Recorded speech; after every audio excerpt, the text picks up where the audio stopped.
Assalamualaikum dan salam sejahtera. Saya Wan Alia Hatikah binti Ghazali dengan nombor matrikti 20201093847.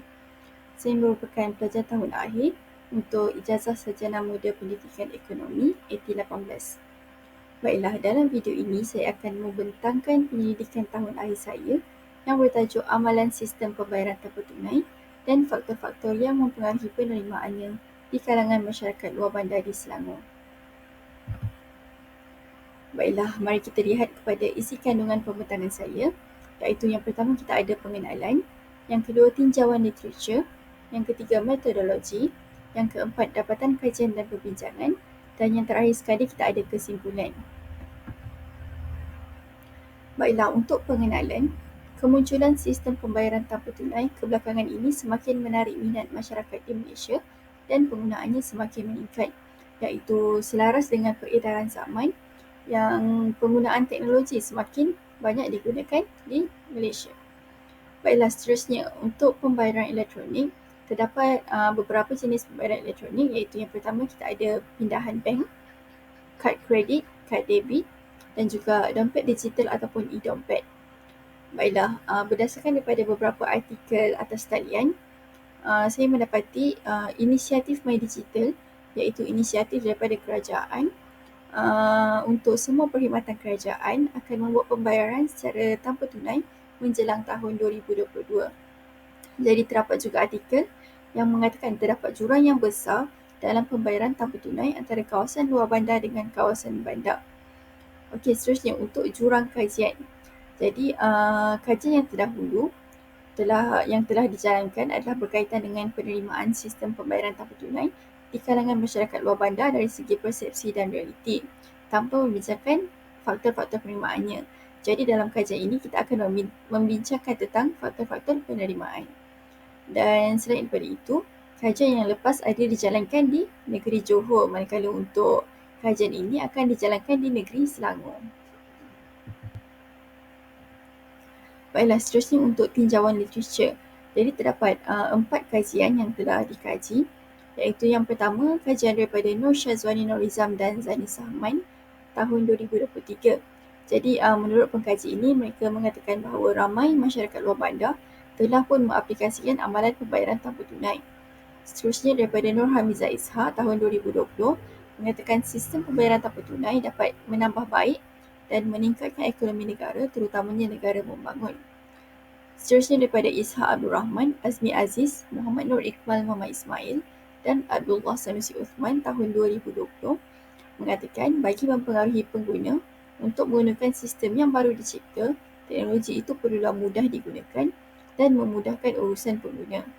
Dan yang terakhir daripada Mahfuzur Rahman, Izlin Ismail dan Syamsul Bahri tahun 2020 mengatakan bahawa sistem pembayaran tanpa tunai masih belum digunakan secara meluas dan efektif di negara-negara membangun, khususnya di Malaysia. Seterusnya kita pergi kepada metodologi kajian. Jadi kajian ini menggunakan kaedah kuantitatif, iaitu instrumen kajian soal selidik. Jadi dalam borang soal selidik ini terdapat 3 bahagian, iaitu bahagian A, bahagian B dan juga bahagian C. Jadi borang soal selidik ini akan diberikan kepada 108 orang responden daripada daerah Kuala Langat, Selangor. Seterusnya, data yang telah dikumpul akan dianalisis menggunakan statistik deskriptif dan juga statistik inferensi.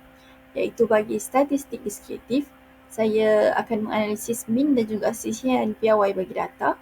Manakala untuk statistik inferensi, saya akan menganalisis menggunakan korelasi Pearson.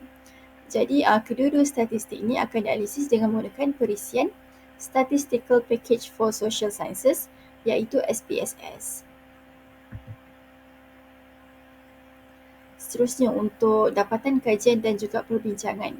Jadi bagi analisis demografi, saya telah menganalisis keputusan yang dominan, iaitu yang pertama untuk jantina didominasi oleh perempuan, iaitu peratus 58.3%.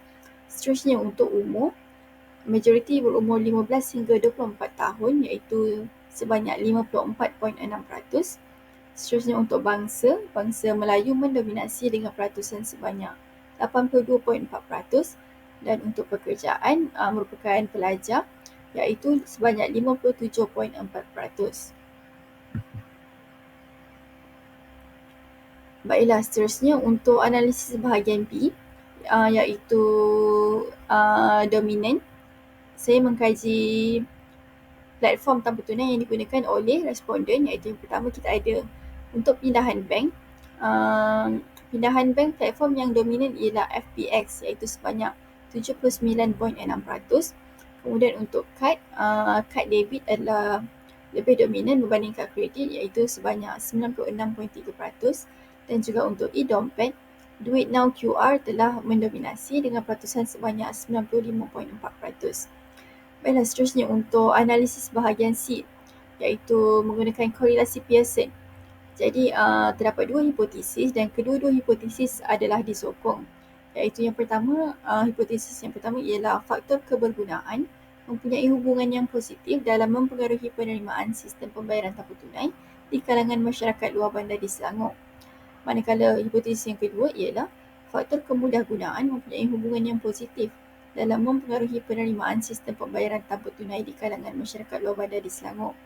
Jadi kedua-dua hipotesis ini adalah disokong, dan juga kedua-dua faktor ini adalah signifikan.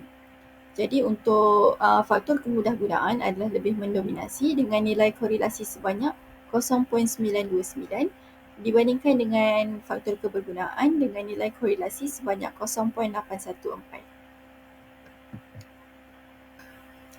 Baiklah, yang terakhir untuk kesimpulan.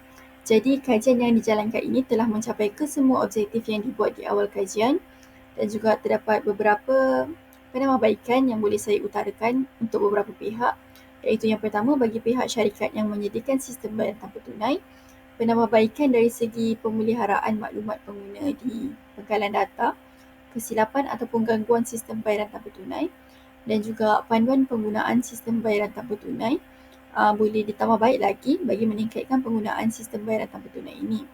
Seterusnya untuk pengguna perlu lebih prihatin dan juga mengambil cakna berkaitan dengan sistem ini, terutamanya masyarakat luar bandar, kerana ia jelas memberi kemudahan kepada pengguna, dan juga didikan berkaitan dengan keselamatan maklumat peribadi yang disediakan oleh sistem bayaran tanpa tunai ini perlu lebih disebarkan lagi agar lebih ramai yang berani menggunakannya pada masa akan datang. Yang terakhir, untuk pengkaji di masa akan datang, bolehlah membesarkan lagi skop kajian dengan menambah lebih banyak faktor yang berkemungkinan mempengaruhi penerimaan sistem bayaran tanpa tunai pada masa akan datang, supaya hasil kajian lebih terperinci dan juga tepat.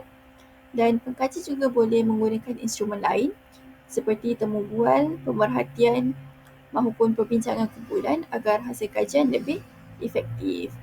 Jadi itu sahaja untuk pendidikan tahun akhir saya. Sekian, terima kasih dan Assalamualaikum.